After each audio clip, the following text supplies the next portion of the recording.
Cypress Lake members, welcome back to the Forecaddie. We got Bryce Koch, our superintendent, back on the show. Seems to be a popular guest. A lot of things that we talk about happen out here on the golf course, so it's kind of fitting to have Bryce on the show quite a bit. But a couple upcoming events. April 3rd, our last MGA event of the year, our two-man Tough Day Scramble. You can start making tee times for that on Tuesday, March 30th. And then our popular Masters Par 3, Wednesday, April 7th. You'll be able to start making your tee times for that this coming Monday, March 29th. So be on the lookout for those. Couple things we want to talk about today, Bryce. Course etiquette. And another thing that goes along with course etiquette that you might not think is our pace of play. So just a couple things with course etiquette. Please remember to sand your divots, rake your bunkers after you're leaving them, and repair your ball marks. Anything else you want to add to that, Bryce, before we get into pace of play? Just some of the smaller details with some of those. Obviously, fixing ball marks.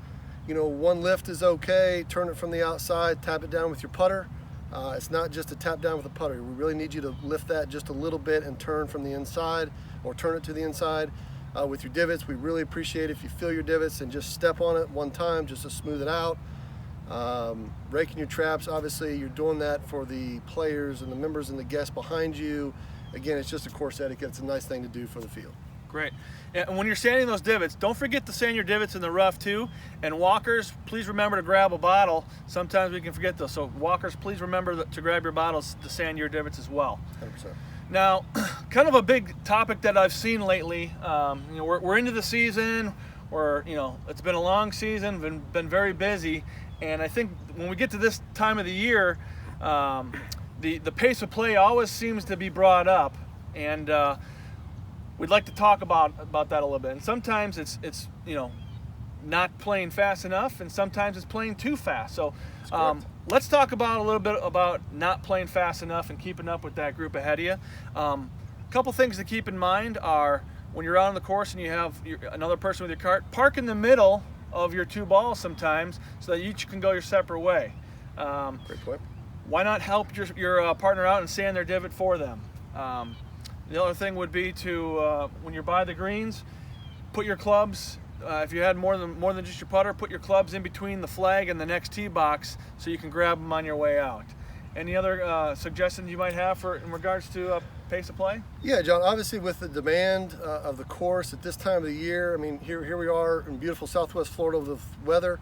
You just want to play ready. Play ready golf.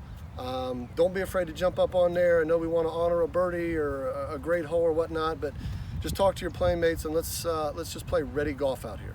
Play ready golf. You know, start looking at what club you want to hit while your others are hitting. When you're on the greens, look at your putt while others are putting, so that when it's your turn, you're ready to go. You don't have to start that process when it's your turn. That's a great point. Right? Also, very important, know your position on the golf course. You know, look ahead of you, look around you. This golf course, you can see a lot of holes. And so you can see where everybody is on the golf course and if you're out of position. And something that goes along with that, it's not just if you see the group ahead of you, they might be out of position as well. So just because you see the group ahead of you doesn't mean that you're on time, because if that group is 5 to 10 minutes behind and you're 3 to 4 minutes behind, guess what? You're actually 10 to 15 minutes behind schedule. So that's how the backups really start to happen. So make sure that you are checking your position on the course. Look at the time. What time is your tee time? A couple good checkpoints. When you're on number 5, you should be at an hour into your round. You should be hitting your third shots on number 5, right? Yep. 2 hours into your round, you should be completed with 9 holes, right? Good point. 3 hours into your round, you should be on the green side of number 14's canal.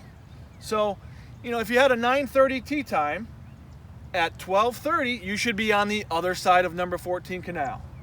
Pretty simple. So take a look at the watch every once in a while, and as a group, don't be afraid to tell your playing partners, hey guys, we're falling behind here, let's pick it up. We got to pick it up. We got to pick it up. That's okay, right? So get a little fired up here a little bit about it, but you know, we want everybody to have a great experience out here. And, you know, we always talk about the culture, and this kind of goes back to that culture, respecting your fellow members out on the golf course to make sure we all have a pleasant time while we're playing. 100%, 100%. So, I mean, we all understand, we're all not professional golfers. We get that. We're going to hit some bad shots. Bad shots are going to happen, but just be ready for it. You know, shake it off, get up there, hit a good shot the next one, and let's move on. Okay? Right. Now, also, Bryce, you know, we always want to play on time and play, you know, 4 hours or less and play at a decent time so that we're moving along. But it also can affect the maintenance staff too, for those that are teeing off way early in the morning or the last group before our Monday closures. Could you elaborate on that a little bit, to how that could help the maintenance department? Yeah, that's a great point, John. So what we got to realize is that our staff has been trained, and we constantly talk to them about, let's get the golf course set up, let's get out of the way, let's let the members enjoy it. That's our major goal, is get it set up and then let the members and the guests enjoy it. So when we have these small closures, or even in the early mornings, we're trying to get the golf course set up, you know, we want to encourage everybody to, you know, play at a good pace, obviously, but not play too fast. When you play too fast, you start running right into our guys. It confuses them a little bit. It gets them a little bit flustered. They might make a mistake. Next thing you know, you're hopping right in the middle of us, and then it slows us down, which then starts backing us up against some of the other tee times behind us. So I'd encourage you that, you know, take the Monday closures right now. We have an hour-and-a-half closure. If you're that last tee time, we really need you to stay up with that group in front of you. And then also with the group behind them, even though there's nobody out in front of you, don't rush around, because you're just going to catch right into us. And, you know, we're trying to get something, maybe it's culturally done on the golf course, maybe it's an application, but it requires some watering in behind it. And again, that's why we've done these closures, is so we can get in there and do the work that we need to do to keep the conditions great for you and the members and the guests, and we don't have to be right in the middle of you while you're trying to play. So it's just small things like that that really help us out. Again, we want to encourage our guys to get it done, get it out of the way, get it great, and let you members and guests have it.